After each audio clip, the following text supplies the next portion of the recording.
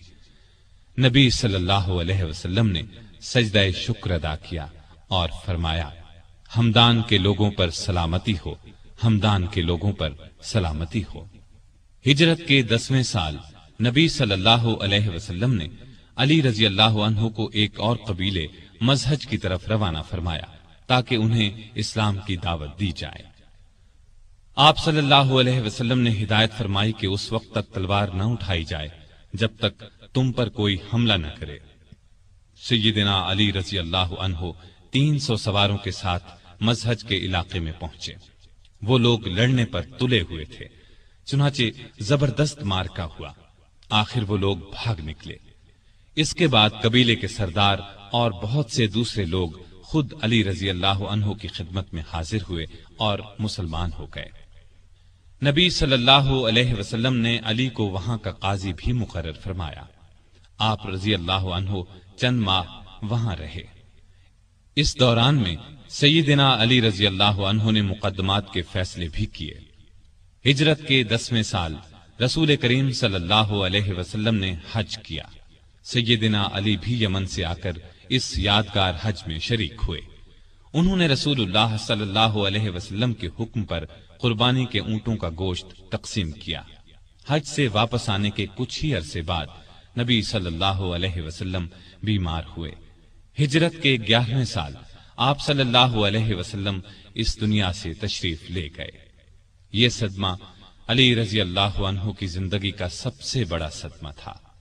انہوں نے عباس رضی اللہ عنہ، ان کے 2 بیٹوں قسم اور فضل رضی اللہ عنہم اور ایک انصاری صحابی کے ساتھ مل کر آپ صلی اللہ علیہ وسلم کو غسل دیا۔ اس وقت انہوں نے نبی صلی اللہ علیہ وسلم کے جسم اطہر کو اپنے بدن سے لگا رکھا۔ قبر مبارک تیار ہو گئی تو سیدنا علی نے فضل بن عباس، اسامہ بن زید اور عبد الرحمن بن عوف رضی اللہ عنہم کے ساتھ مل کر نبی صلی اللہ علیہ وآلہ وسلم کو قبر میں اتارا۔ آپ صلی اللہ علیہ وسلم کے بعد مسلمانوں نے سیدنا ابو بکر صدیق رضی اللہ عنہ کو خلیفہ چن لیا۔ 6 ماہ بعد سیدہ فاطمہ رضی اللہ عنہا بھی اس دنیا سے رحلت کر گئیں۔ ابو بکر کو علی سے بہت محبت تھی، ان کی بہت عزت کرتے تھے، خلافت کے کاموں میں ان سے مشورے بھی لیتے تھے۔ علی بھی ان سے اسی طرح محبت کرتے تھے۔ مرتد ہو جانے والوں سے جنگ ہوئی تو علی نے بھی دوسرے صحابہ کے ساتھ مل کر ان کا مقابلہ کیا۔ ابو بکر رضی اللہ عنہ نے وفات پائی تو حضرت علی رضی اللہ عنہ ان کے دروازے پر آئے اور فرمایا، آپ پر اللہ کی رحمت ہو، آپ رسول اللہ صلی اللہ علیہ وسلم کے پیارے ساتھی اور مدد کرنے والے، اللہ سے سب سے زیادہ ڈرنے والے اور سب سے بڑھ کر دین کو نفع پہنچانے والے تھے۔ اس کے بعد دیر تک ان کی خوبیوں اور بھلائیوں کا ذکر کرتے رہے۔ ابو بکر کی وفات کے بعد عمر فاروق رضی اللہ عنہ خلیفہ بنے۔ انہوں نے مجلس شورا قائم کی تو اس میں علی رضی اللہ عنہ کو بھی شامل کیا۔ ان کی خلافت کا زمانہ 10.5 برس تک رہا۔ اس زمانے میں بھی آپ رضی اللہ عنہ سے باقاعدہ مشورے لیے جاتے رہے۔ عمر فاروق رضی اللہ عنہ ان کے مشوروں کو بہت اہمیت دیتے تھے۔ جن جھگڑوں کا فیصلہ دوسرے صحابہ نہیں کر پاتے تھے وہ سیدنا علی رضی اللہ عنہ کے سامنے پیش کیے جاتے تھے۔ عمر فرمایا کرتے تھے، ہم میں سے سب سے بڑے قاضی علی رضی اللہ عنہ ہیں۔ ایک مرتبہ عمر رضی اللہ عنہ نے کوئی فیصلہ دیا تو علی نے اس کے خلاف رائے دی۔ عمر نے ان کی رائے کو درست قرار دیا۔ سیدنا عمر کے دل میں علی کی نہ صرف بہت محبت تھی بلکہ وہ ان کی بہت عزت بھی کرتے تھے۔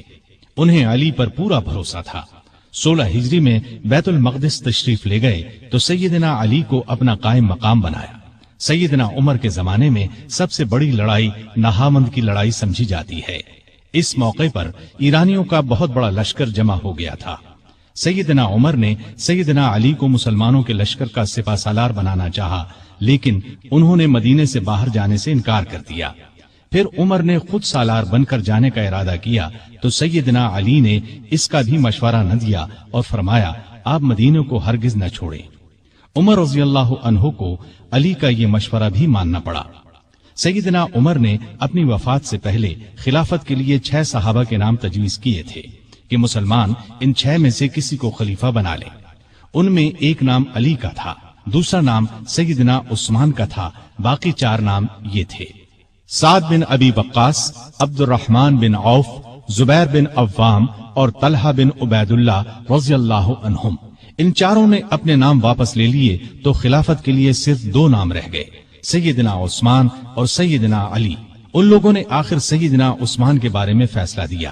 اس طرح مسلمانوں کے تیسرے خلیفہ سیدنا عثمان ہوئے۔ اس دوران میں بھی ان دونوں کے تعلقات بہت خوشگوار رہے۔ سیدنا عثمان کو کوئی شرعی سزا دینے کا مسئلہ پیش آتا تو سیدنا علی کے ذریعے فیصلہ کراتے۔ ہر سال حج کے لیے جاتے وقت سیدنا علی کو بھی ساتھ لے جاتے۔ علی نے ہمیشہ انہیں اچھے مشورے دیے۔ جس زمانے میں سیدنا عثمان کے خلاف سازش شروع ہوئی تو علی نے سازش کی آگ کو بجھانے کے لیے عثمان کو بہت مشورے دیے۔ مصر کے باغی مدینے پر چڑھائے تو سیدنا علی نے انہیں سمجھا بجھا کر واپس روانہ کیا۔ وہ لوگ تو سیدنا عثمان کے خون کے پیاسے تھے۔ رات کی تاریکی میں پھر لوٹ آئے۔ کوفے اور بصرے کے باغیوں نے بھی ان کا ساتھ دیا۔ انہوں نے سیدنا عثمان کے گھر کو گھیر لیا۔ اس وقت بھی سیدنا علی نے انہیں سمجھانے کی بہت کوشش کی، وہ نہ مانے تو اپنے بیٹوں سیدنا حسن اور سیدنا حسین رضی اللہ عنہما کو سیدنا عثمان کی حفاظت کے لیے ان کے دروازے پر مامور فرمایا۔ ایک مرتبہ بڑی مشکل سے سیدنا عثمان تک پانی پہنچایا۔ اس جھڑپ میں حسن زخمی ہوئے، پھر کچھ باغی دیوار پھاند کر اندر داخل ہوئے اور سیدنا عثمان کو شہید کر دیا۔ ان کی شہادت کے بعد مدینے کی حالت عجیب تھی۔ شہر پر ان باغیوں کا قبضہ تھا، ہر طرف افراتفری کا عالم تھا۔ لاکھوں مربع میل پر پھیلی ہوئی اسلامی سلطنت کا کوئی سربراہ نہیں تھا۔ ان سب کا خیال تھا کہ اس نازک وقت میں علی رضی اللہ عنہ ہی خلافت کے لائق ہیں۔ آخر سیدنا علی سے درخواست کی گئی کہ وہ خلافت کی ذمہ داری سنبھالے، لیکن انہوں نے صاف انکار کر دیا۔ ان کے انکار سے حالات اور بھی نازک ہو گئے، اس لیے کہ خلافت کی جگہ زیادہ دن تک خالی نہیں چھوڑی جا سکتی تھی۔ اب مہاجرین، انصار اور مدینے میں موجود تمام لوگوں نے سیدنا علی سے سخت اصرار کیا کہ وہ خلیفہ بننا منظور کر لیں۔ یہ درخواست کرنے والوں میں باغی بھی شامل تھے۔ آخر سیدنا علی کو ان سب کی بات ماننا پڑی اور خلافت کا بوجھ اٹھانے کے لیے تیار ہو گئے۔ چنانچہ سیدنا عثمان کی شہادت کے 3 دن یا 6 دن بعد مدینے میں موجود تمام لوگوں نے مسجد نبوی میں سیدنا علی کے ہاتھ پر بیعت کر لی۔ اس طرح وہ مسلمانوں کے چوتھے خلیفہ راشد بنے۔ وہ 4.25 سال تک خلیفہ رہے۔ اس ساری مدت وہ سخت مشکلات میں گھرے رہے۔ کوئی اور ہوتا تو شاید ہمت ہار جاتا، لیکن وہ اللہ کے بھروسے پر تمام مشکلات اور مصیبتوں کا آخری دم تک بڑے حوصلے اور پامردی کے ساتھ مقابلہ کرتے رہے۔ خلیفہ بنتے ہی سب سے پہلی مشکل یہ پیش آئی کہ عثمان کے قاتلوں کو کس طرح پکڑا جائے۔ سیدنا عثمان کی شہادت کوئی معمولی واقعہ نہیں تھی۔ جو ہی سیدنا عثمان کی شہادت کی خبر چاروں طرف پھیلی، لاکھوں مسلمان غم اور غصے سے تڑپ اٹھے۔ ہر طرف سے بس یہی آواز بلند ہونے لگی، عثمان کے خون کا بدلہ لیا جائے، ان کے قاتلوں کو پکڑ کر سخت سزا دی جائے۔ سیدنا علی رضی اللہ عنہ بھی قاتلوں کو پکڑنا چاہتے تھے، لیکن مشکل یہ تھی کہ جو لوگ سیدنا عثمان رضی اللہ عنہ کے مکان کو گھیرنے میں شریک تھے، ان کی تعداد ہزاروں میں تھی۔ ان میں سے قاتلوں کو تلاش کرنا آسان کام نہ تھا۔ کسی خاص شخص کے خلاف موقع کا کوئی گواہ موجود نہ تھا۔ سیدنا عثمان رضی اللہ عنہ کی شہادت کے وقت صرف ان کی زوجہ محترمہ نائلہ رضی اللہ عنہا ان کے پاس موجود تھیں۔ شوہر کو بچانے کی کوشش میں ان کے ہاتھ کی 3 انگلیاں کٹ گئی تھیں۔ ان سے پوچھا گیا تو انہوں نے صرف اتنا بتایا کہ 3 آدمی اندر آئے تھے۔ ان میں سے ایک محمد بن ابی بکر تھے۔ یہ ابو بکر کے چھوٹے بیٹے تھے۔ والد کی وفات کے بعد ان کی پرورش سیدنا علی نے کی تھی۔ ان کے علاوہ 2 آدمیوں کے بارے میں نائلہ رضی اللہ عنہا نے بتایا کہ وہ انہیں نہیں پہچانتی۔ علی رضی اللہ عنہ نے محمد بن ابی بکر کو پکڑ کر پوچھا تو انہوں نے کہا، میں مکان میں داخل ضرور ہوا تھا، لیکن جب عثمان رضی اللہ عنہ نے مجھ سے فرمایا کہ بھتیجے تمہارے والد زندہ ہوتے تو انہیں تمہاری یہ حرکت پسند نہ آتی، تو میں شرمندہ ہو کر پیچھے ہٹ گیا اور باہر نکل گیا۔ نائلہ رضی اللہ عنہا نے بھی محمد بن ابی بکر کی بات کی تصدیق کی، غرض اس طرح اصل قاتلوں کا پتہ نہ چل سکا اور سیدنا علی رضی اللہ عنہ کوئی کاروائی نہ کر سکے۔ بہت سے لوگ اس موقع پر اس شک میں مبتلا ہو گئے کہ سیدنا علی رضی اللہ عنہ جان بوجھ کر قاتلوں کو نہیں پکڑ رہے۔ اس شک کی ایک وجہ یہ تھی کہ سارے باغی علی رضی اللہ عنہ کی بیعت کر چکے تھے اور بہت سے تو ان کی فوج میں شامل ہو گئے تھے۔ اس وقت کے حالات یہ اجازت نہیں دیتے تھے کہ ان سب کو چن چن کر فوج سے نکال دیا جائے۔ اسلام کا قانون بھی یہ اجازت نہیں دیتا کہ گواہی کے بغیر کسی کو قاتل ٹھہرایا جائے۔ تاہم اکثر لوگ سیدنا علی کی مشکلات سے پوری طرح آگاہ تھے۔ علی سے یہ بات ثابت ہے کہ قسم اٹھا کر فرماتے تھے کہ میں عثمان کی شہادت سے بالکل بری ہوں۔ اس زمانے میں آپ نے یہ قدم اٹھایا کہ سیدنا عثمان کے گورنروں کو ہٹا کر ان سب کی جگہ نئے گورنر مقرر فرمائے۔ نئے گورنر اپنے اپنے صوبے اور علاقے میں پہنچ گئے۔ پرانے گورنروں نے ان کے لیے جگہ چھوڑ دی۔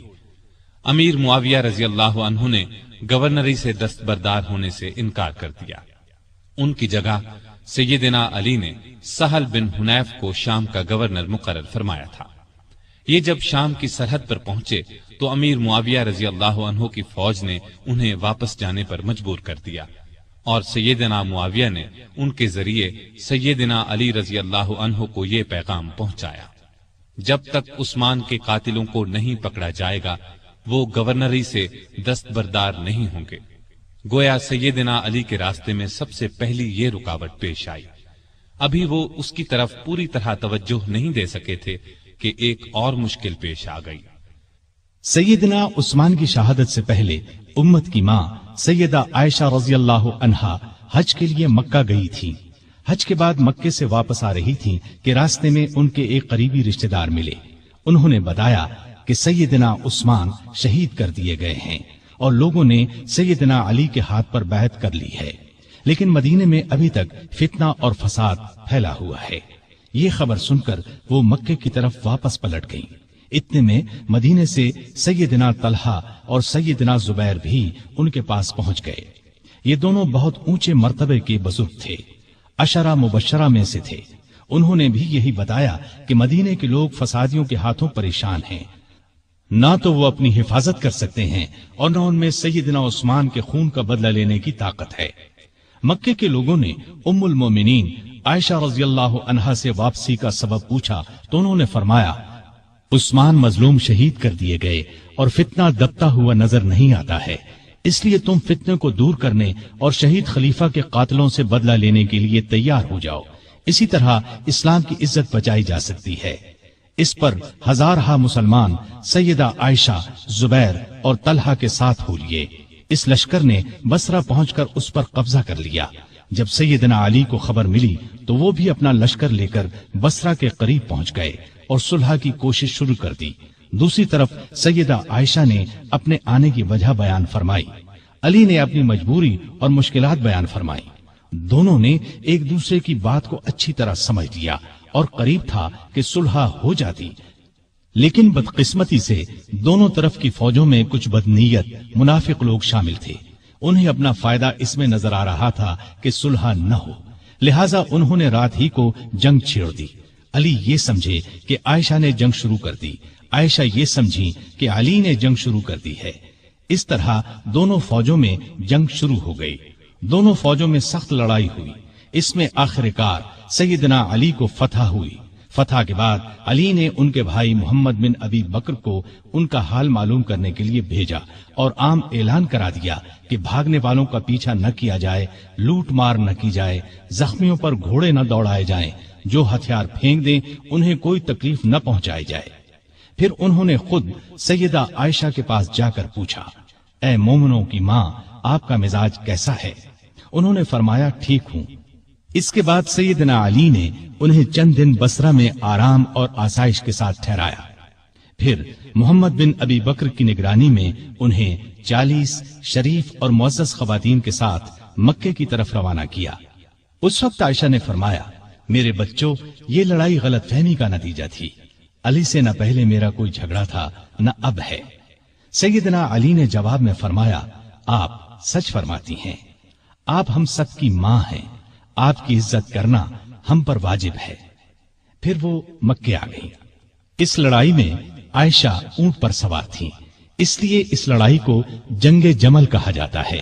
یہ لڑائی جمادی الاخر 36 ہجری میں پیش آئی۔ اس جنگ کے بعد عائشہ رضی اللہ عنہا ہمیشہ پشیمان رہیں اور یاد کر کے روتی تھیں۔ جمل کی لڑائی کے بعد سیدنا علی رضی اللہ عنہ نے چند دن بصرہ میں قیام کیا، پھر 12 رجب 36 ہجری میں کوفہ چلے آئے اور اس شہر کو حکومت کا صدر مقام یا دارالخلافہ قرار دیا۔ دارالخلافہ پہلے مدینہ تھا۔ یہ فیصلہ انہوں نے اس لیے کیا کہ مدینے کو فساد اور جھگڑوں سے بچایا جا سکے۔ اب انہوں نے پھر شام کی طرف توجہ دی۔ جریر بن عبداللہ کے ہاتھ ایک خط امیر معاویہ کو بھیجا۔ اس میں لکھا کہ تم بھی مہاجرین اور انصار کی طرح میری بیعت کرو۔ اس کے بعد قاعدے کے مطابق شہادت عثمان کا مقدمہ پیش کرو۔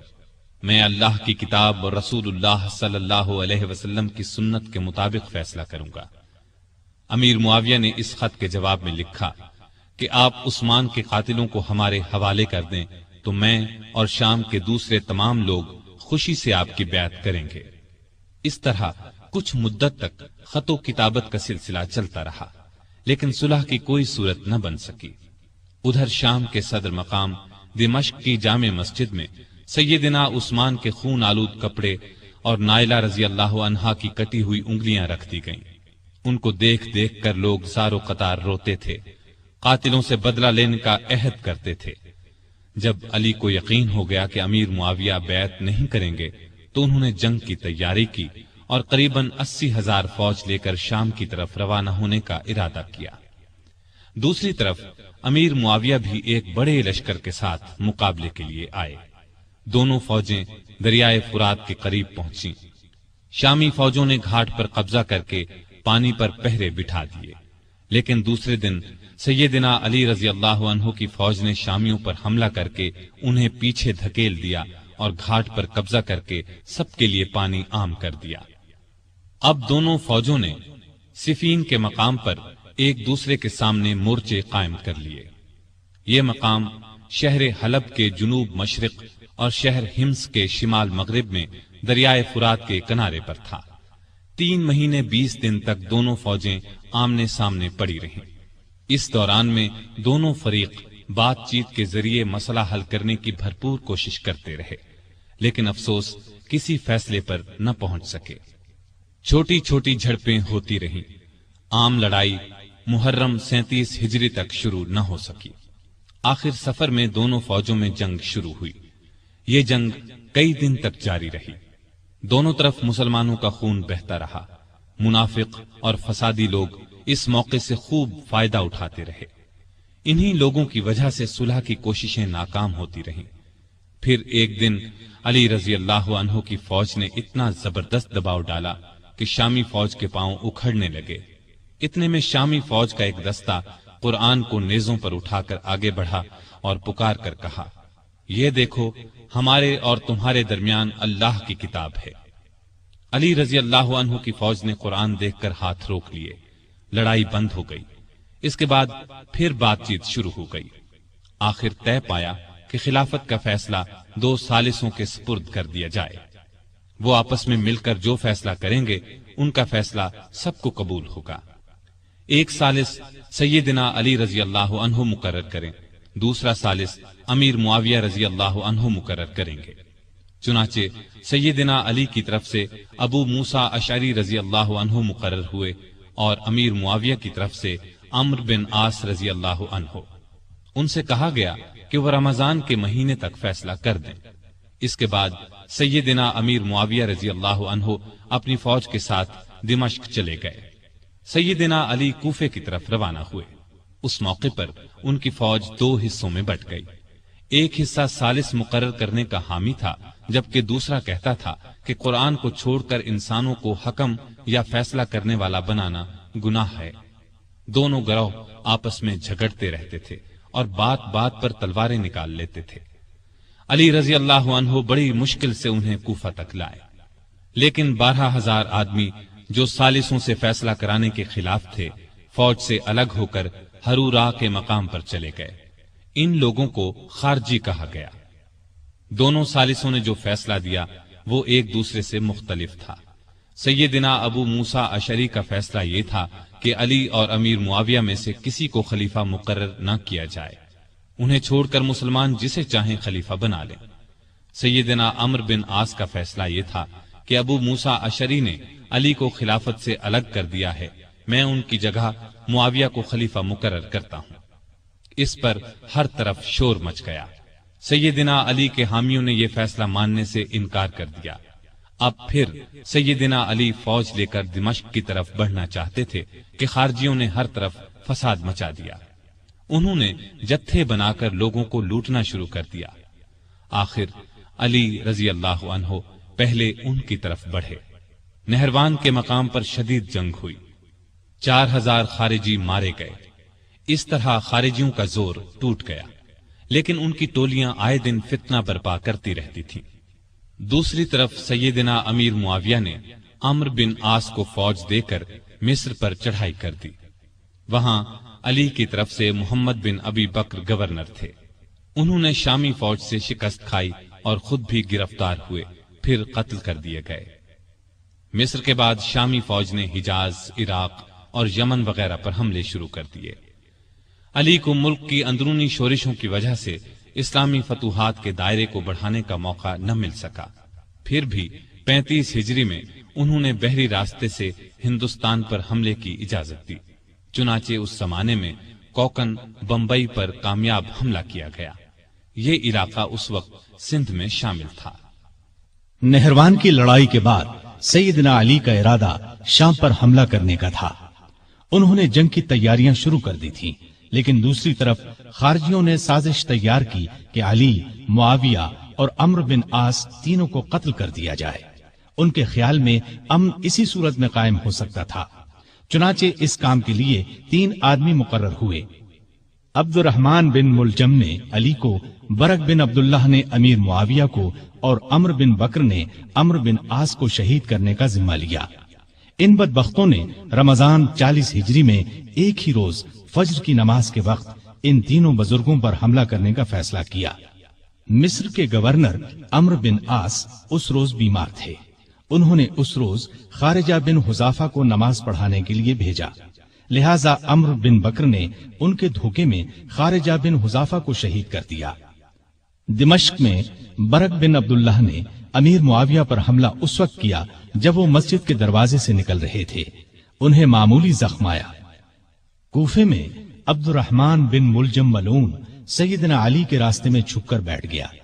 جب وہ فجر کی نماز کے لیے مسجد کی طرف چلے تو ان پر تلوار کا وار کیا، سر پر شدید زخم آیا۔ ابن ملجم کو گرفتار کر لیا گیا۔ سیدنا علی نے اپنے بیٹوں حسن اور حسین کو بلا کر کچھ نصیحتیں کی اور اپنے قاتل کے بارے میں فرمایا، اسے کھانا کھلاؤ، پانی پلاؤ اور اچھی طرح رکھو۔ اگر میں اس زخم سے مر جاؤں تو اسے قتل کرنا، شریعت کا یہی حکم ہے۔ اس کے ناک اور کان وغیرہ نہ کاٹنا۔ اگر میں بچ گیا تو میری مرضی، چاہے اس سے بدلہ لوں یا معاف کر دوں۔ ابن ملجم کی تلوار زہر آلود تھی، وہ اس زخم سے شہید ہو گئے۔ انا للہ و انا الیہ راجعون۔ یہ رمضان کی 17، 18، 19، 20 یا 21 میں سے کوئی تاریخ تھی۔ ہجرت کا 40واں سال تھا اور ان کی عمر اس وقت 63 سال تھی۔ سیدنا علی کو اپنی خلافت کے زمانے میں سکون کا سانس لینا نصیب نہ ہوا، پھر بھی انہوں نے ملکی انتظامات کے سلسلے میں کوئی کسر اٹھا نہ رکھی۔ مزاج میں حد درجے سادگی تھی، اللہ کا خوف بے پناہ تھا۔ فقیرانہ زندگی بسر کی،